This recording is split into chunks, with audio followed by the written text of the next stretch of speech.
Semu merchants intermarried and lived with Han and southern people, forming Han Semu merchant groups. Their business model of valuing contracts, cross-regional operation, and maritime trade was widely imitated by the people. Marco Polo recorded in the Travels of Marco Polo that in the Jiangnan region, every family engaged in business and every household in trade. Port cities such as Guangzhou, and Hangzhou became Eurasian commercial centers, where foreign merchants gathered and precious goods piled up like mountains. People no longer clung to the land, but pursued profits, and the agricultural ethos of clinging to one's native place gradually faded. Cross-regional operation and maritime trade became new livelihood choices. The injection of this commercial thinking also spawned the rudiments of Jin and Huaizhou merchant groups.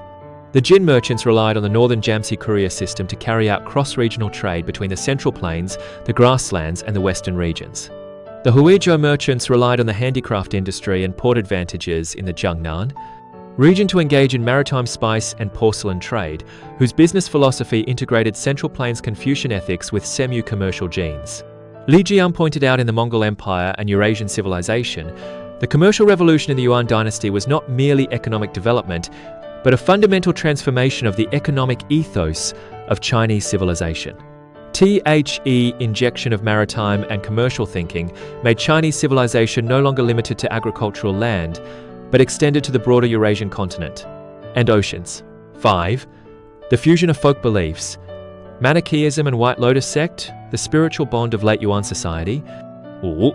民间信仰的交融，明教与白莲教，元末社会的精神纽带。The policy of religious tolerance under the Mongol peace enabled the in-depth fusion of foreign religions and local folk beliefs in the Central Plains. The integration of Manichaeism and White Lotus sect became an important spiritual force in the late Yuan dynasty, also confirming the depth of multicultural integration at the folk level in the Yuan dynasty. And this folk belief fusion also laid a social foundation for the subsequent peasant uprisings and the replacement of the Yuan by the Ming. Manichaeism originated in Persia and was introduced to the Central Plains in the early Tang dynasty.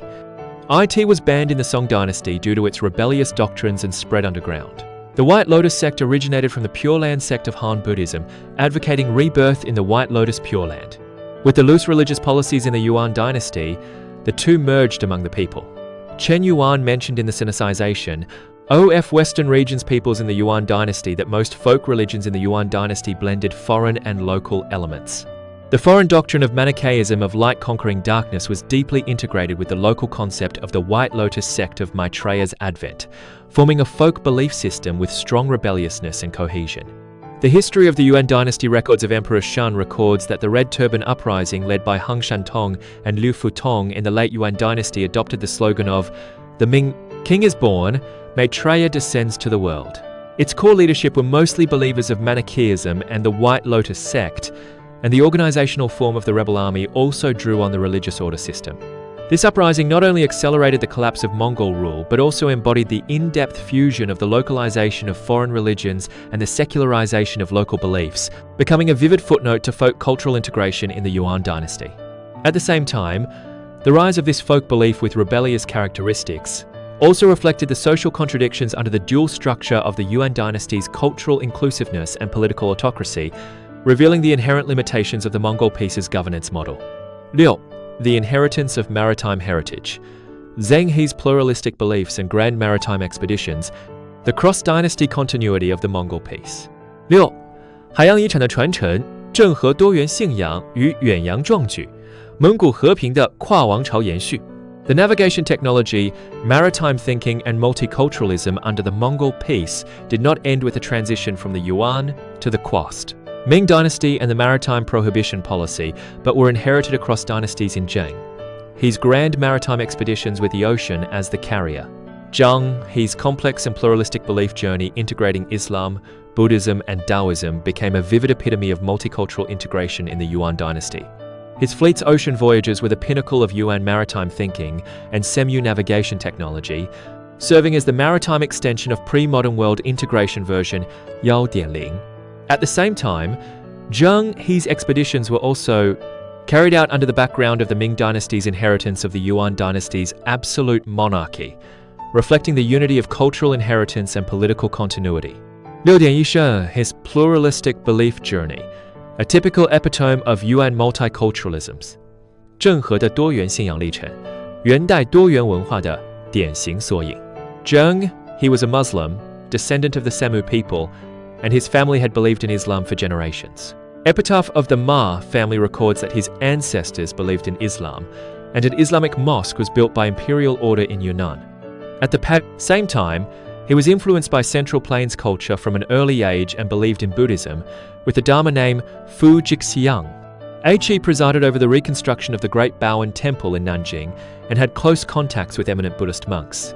In addition, during his maritime career, he also revered Mazu, the Taoist sea goddess, and built Mazu temples in coastal areas many times to pray for the safety of navigation. As an important deity in the Taoist pantheon, Mazu's worship was the core embodiment of Zheng, his Taoist belief, which was closely bound to his maritime career. He presided over sacrificial rituals to Mazu before each voyage. The Ming court conferred titles on Mazu many times at his request, incorporating Mazu worship into the official Taoist sacrificial system, as recorded in veritable records of the Ming dynasty. Zheng.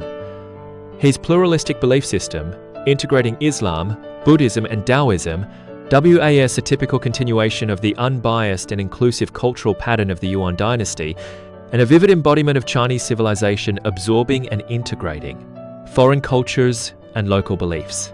His choice of beliefs had no hierarchy or prejudice, only centered on practicality and inclusiveness, exactly in line with the governance core of the Yuan dynasty of treating Confucianism on par with other religions, making him an outstanding example of the cross-civilization integration shaped by Yuan multiculturalism. At the same time, as a court official of the Ming dynasty, Zheng He's all actions were subject to the emperor's will, which also reflected the influence of the absolute monarchy inherited from the Yuan dynasty on social life. 6.2. Zheng He's treasure fleet. The core empowerment of Semu craftsmen, the quintessence of the Mongol peace heritage. 2. 郑和船队色目匠师的核心赋能，蒙古和平遗产的集大成者。Zheng He's voyages to the Western Oceans in the Ming Dynasty were the quintessence of the Eurasian scientific and technological, human and maritime heritage under the Mongol peace. The Semu craftsmen and navigators in the fleet were the core enablers of the ocean voyages, and their navigation technology and trade concepts were directly inherited from the Yuan dynasty. In addition to the Muslim astronomer Ma Huan, author of Overall Survey of the Ocean Shores, recording his ocean experiences, the fleet also had many core Semu talents. Facing, a Muslim descendant of the Semu people, he served as an interpreter in the fleet and wrote star rafts surveying the vast oceans. His astronomical positioning technology was inherited from the astronomical system of Jamal al-Din in the Yuan dynasty, and he could accurately use the ocean-crossing star guiding technique to determine the route. This technology was exactly the fruit of the combination of Arab astronomy and Central Plains navigation in the Yuan dynasty. Pu Rihi. A descendant of Arabs, the Pu Shogeng family, he served as the deputy envoy of the fleet, familiar with Arab trade rules and the trade routes in Southeast Asia and the Indian Ocean, building a trade bridge between the fleet and Eurasian countries. His cross-regional trade concept was exactly the continuation of Semu commercial thinking in the Yuan dynasty. 3. Muslim sail craftsmen. They inherited the Sino-Western, integrated Latin sail technology of the Yuan dynasty, ensuring the treasure fleet's navigation in complex monsoons. Overall Survey of the Ocean Shores records that the treasure ships had 12 sails, capable of sailing with and against the wind, which was the direct application of Yuan navigation technology. As a Muslim descendant of the Semu people, Zheng He was familiar with Arab culture and navigation rules. His fleet carried Central Plains silk and porcelain, establishing contacts with countries in Southeast Asia and the Indian Ocean in the form of tributary trade, continuing the core concept of peaceful exchanges and mutual benefit of the Mongol peace, and pushing the maritime thinking injected in the Yuan dynasty to its peak, becoming the pinnacle of pre-modern world integration version 1.0. However, different from the free maritime trade in the Yuan dynasty, Zheng He's expeditions were a political act under the imperial power, with the core purpose of showing the prosperity of the Ming dynasty and consolidating the imperial power, which also reflected the constraints of the absolute monarchy on maritime development.